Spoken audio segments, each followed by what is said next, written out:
नमस्कार साथियों, मैं मनीष भारती संस्कृति आईएएस प्लेटफॉर्म पर आप सभी का स्वागत करता हूं। साथियों, हम सभी अपने दैनिक जीवन में अपनी स्वास्थ्य के समस्याओं से जूझते हैं और फिर हम जाते हैं डॉक्टर के पास, दवा खरीदते हैं। कहने का तात्पर्य यानी कि मेडिसिन हमारे जीवन का एक महत्वपूर्ण हिस्सा है।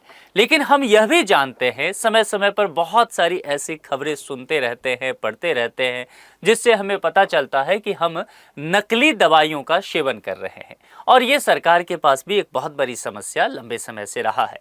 लेकिन समय क्या है? डिजिटल एज का। हम जिस दौर में जी रहे हैं वह कहीं न कहीं तकनीक का जीवन है।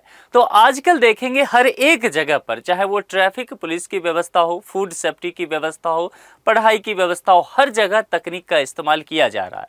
तो क्यों ना कुछ ऐसे इंतजाम किए जाए कि नकली दवाओं पर रोक लगाया जाए और इसके लिए तकनीक का सहारा लिया जाए।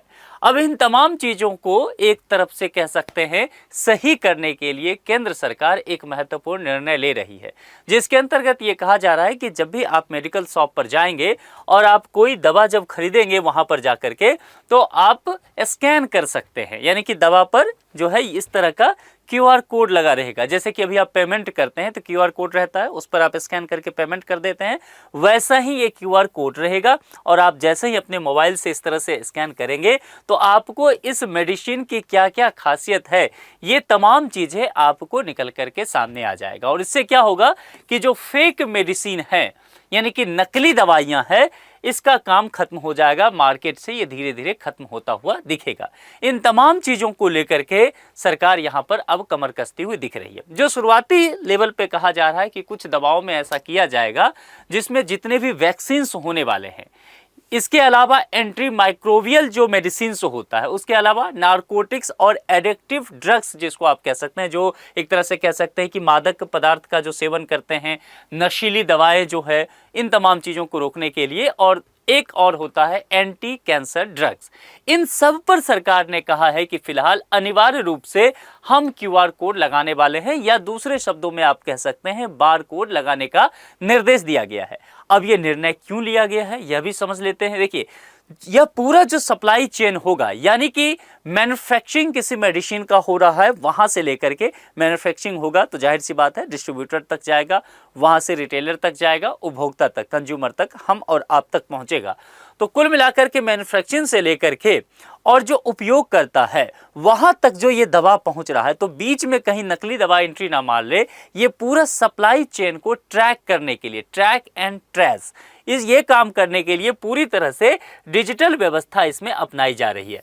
जरा सबसे पहले प्रमुख बिंदुओं पर देखते हैं। काम किसके द्वारा किया जा रहा है? केंद्र सरकार के द्वारा।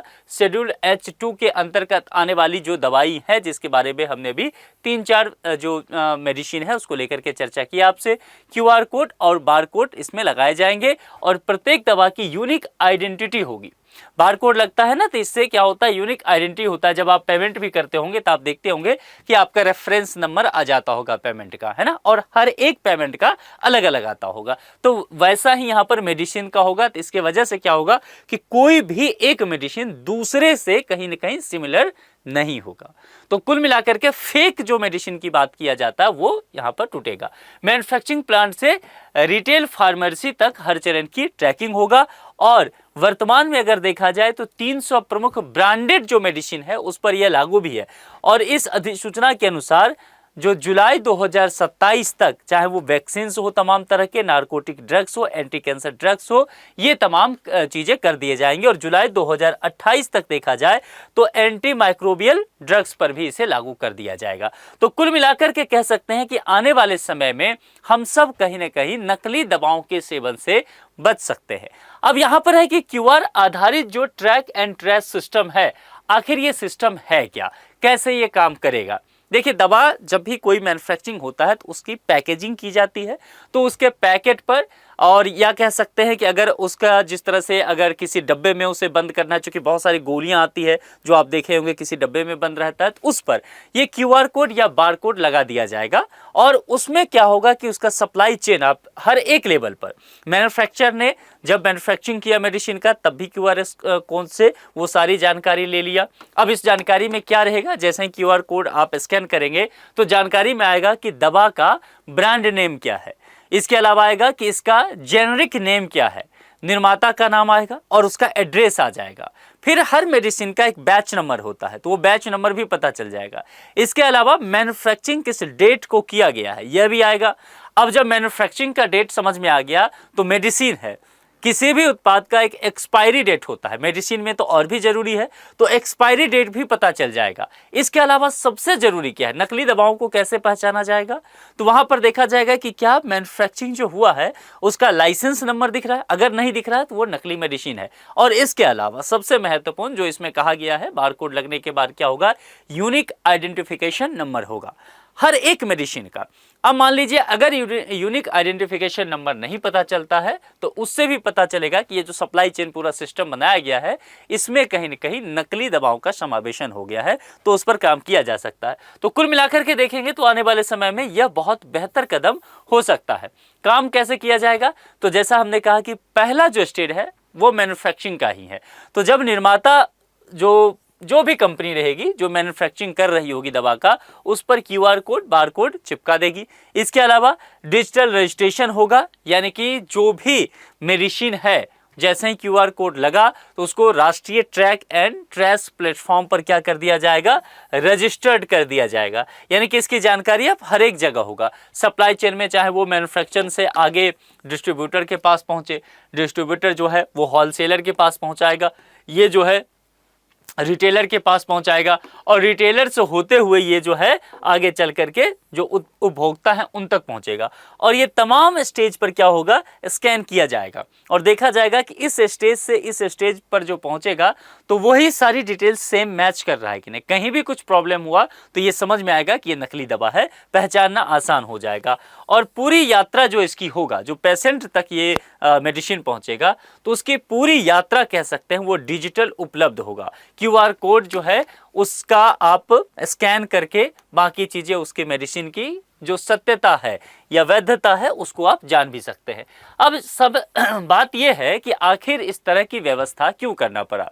देखिए, जिस तरह की चर्चा हमने पहले किया कि नकली दवाओं पर रोक लगाने के लिए भारत एक बहुत बड़ा मार्केट है, 146 करोड़ लोग यहाँ पर हैं।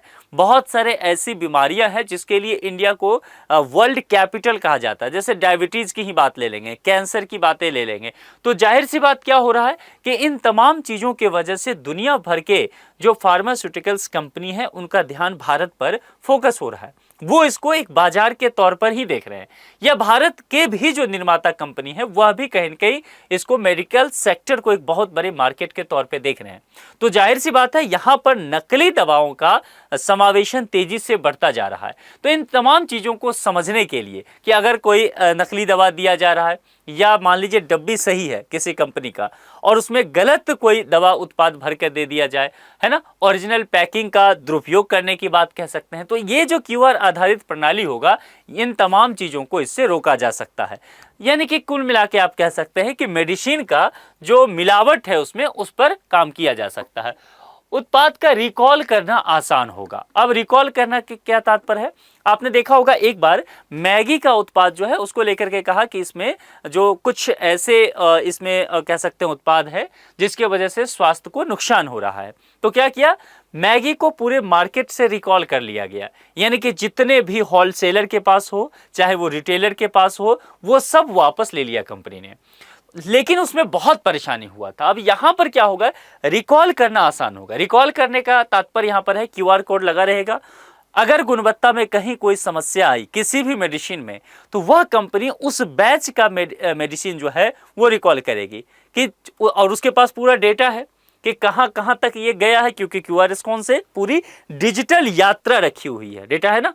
तो जाहिर सी बात है जिस रिटेलर तक पहुंचा है मैन्युफैक्चरर को ये पता होगा, तो वहां सबसे आखिरी दुकान किसी गांव का आखिरी दुकान भी होगा ना, वहां से भी वापस बुलाया जा सकता है। तो कुल मिलाकर के ये बहुत बेहतर स्थिति हो जाएगा।